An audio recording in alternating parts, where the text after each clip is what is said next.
mulakan dengan tips yang pertama, iaitu screenshot, di mana kita menggunakan Apple Pencil kita.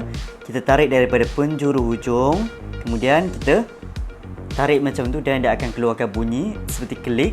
Dan kita boleh lakukan sebarang editing macam yang ada depan ni. Kita boleh edit sikit, okey. Kita boleh edit kata macam ni ke. Okey. Ni sama ada nak tulis seperti okey. Okey.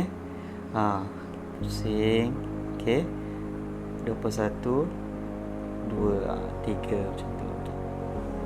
Okey, kemudian kita boleh tekan pada butang dan save to photo, dan boleh diteruskan sama ada kita nak share dekat mana-mana pun tak menjadi masalah. Seterusnya ialah kita boleh pindahkan beberapa aplikasi seperti ni.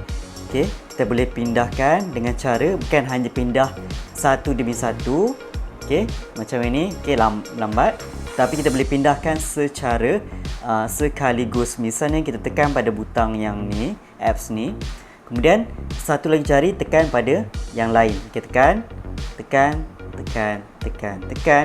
Seberapa banyak yang kita kendaki tak menjadi masalah. Okey, kita paste dekat sebelah. Okey, kita lihat.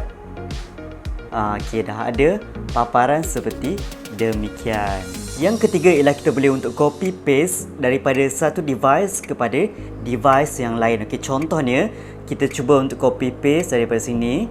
Okey, sampai sini. Kemudian kita boleh paste pada kita punya iPad dengan tekan paste. Kemudian dia akan pasting from Syafiq iPhone, dan dia akan paste semua yang telah kita copy sebentar tadi. Sama juga, okey, nampak kat sini dah ada dia punya yang benda kita copy tadi. Sama juga dengan sama ada kita copy dekat iPad kemudian kita paste pada iPhone, tak menjadi masalah. Bukan itu saja, kita juga boleh paste gambar. Misalnya gambar ni kan, kita cuba tengok. Okey, kita tekan copy, kemudian kita cuba paste pada bahagian kita punya notes ke kita punya apa-apa dokumen. Kita paste. Okay, kita lihat apa akan jadi pada kita punya paparan seperti apa akan jadi pada paparan. Okay, dah keluar seperti demikian. Okay. Tips yang keempat ialah kita mengecilkan dan juga membesarkan kita punya keyboard. Okay, kita lihat contoh dia. Kita nak menggunakan keyboard. Okay, ni keyboard kan ni besar.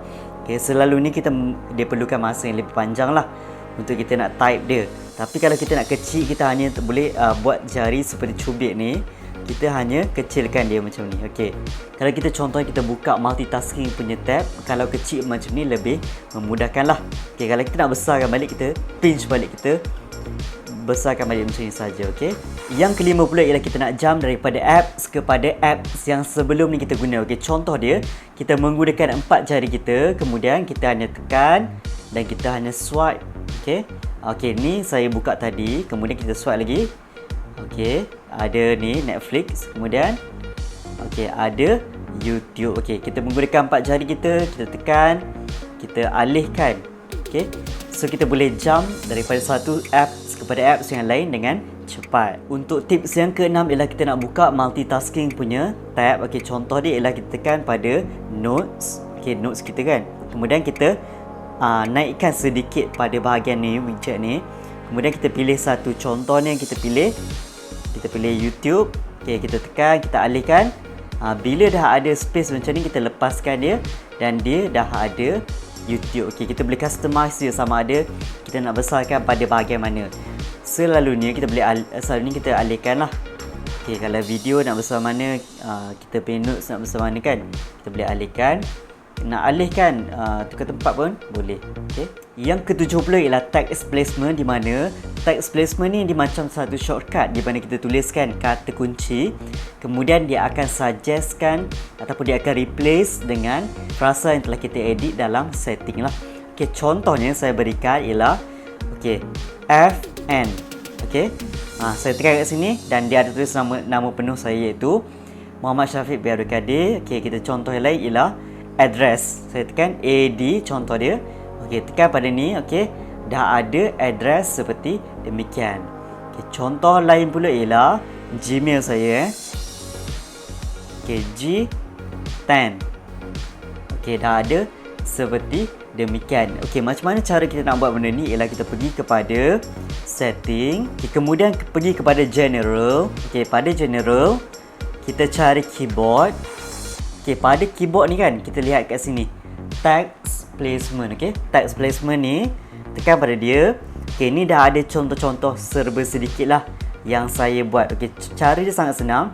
Tekan pada butang tambah. Okey, apa frasa yang kita nak tuliskan? Misalnya ada benda yang macam susah kita nak ingat ialah macam account bank. Okey, contoh 1 2 3 4 5 6 7 8 9 10. Okey, apa dia punya kata kunci yang bolehkan kamu semua ataupun kita semua untuk ingat? Okey, contoh dia ialah ACC. Okey, dah cukup. Kemudian kita save. Okey, kita pergi balik kepada kita punya nota. Kita cuba tulis bawah ni ACC dan dia akan suggestkan kat sini dan kita akan dapat kita punya nombor account bank kita yang mana kita dah replace. Tips yang ke-80, kita buka software ataupun apps pada iPad kita iaitu Clips. Okey, buka Clips, kemudian akan ada paparan seperti demikianlah. Okey, kita pilih kepada scan, okey, butang tersebut. Okey, dan kita boleh lakukan seperti demikian iaitu kita menggunakan sensor LiDAR. Okey, satu sensor daripada iPad kita. Kemudian dia akan cuba search perkara yang ada di sekeliling kita dengan melakukan mapping seperti demikian. Tempat yang telah di mapping ataupun telah di scan, okey, dah akan menjadi seperti augmented reality. Okey, seperti 3D lah. Okey, semua bahagian akan di scan setakat mana yang dia boleh scan lah. Dia kedudukan dia seperti dalam 3 ke 5 meter sahajalah.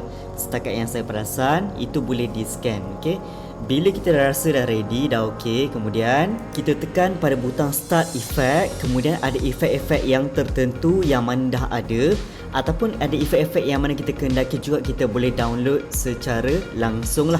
Jadi kalau kita lihat efek ni dia akan ikut bagaimana struktur, bagaimana bentuk 3D yang mana kita telah scan. Okey, jadi kita boleh pilih beberapa efek yang menarik, misalnya seperti demikian. Okey, kita boleh juga lakukan pelbagai aktiviti ataupun video-video yang kreatif di mana kita merakam dengan menggunakan efek-efek seperti demikian. Okey, kreativiti itu terserah kepada individu masing-masing lah. Baik, untuk tips yang ke-9 ialah untuk kita cari ruangan search. Okey, cara dia mudah saja. Kita hanya boleh buat gesture tarik, okey, ke tengah dan ke bawah. Tarik ke bawah saja dan akan keluar seperti demikian. Kemudian kita boleh cari apa-apa apps ataupun data dalam kita punya tablet. Okey, contoh dia saya cari apps iMovie. Dia akan keluar dan kita tekan pada dia dan dia akan buka kita punya iMovie lah. Okey, seperti demikian. Dan tips yang terakhir ialah kita boleh menukarkan kita punya tulisan kepada abjad seperti demikian. Okey, cara ni mudah saja. Kita pilih pada ni lambang pen ni. Kemudian okey, ada beberapa pilihan. Kita pilih kepada pen yang mempunyai abjad ni. Okey, kemudian kita boleh tentukanlah kita nak tukar dia kepada font apa-apa semua. Okey, contoh dia saya tulis Malaysia 2022. Okey, dia akan appear seperti ini. Setakat itu saja tutorial kita pada kali ini. Semoga bertemu lagi pada video yang akan datang. Sekian, terima kasih. Assalamualaikum. Bye bye.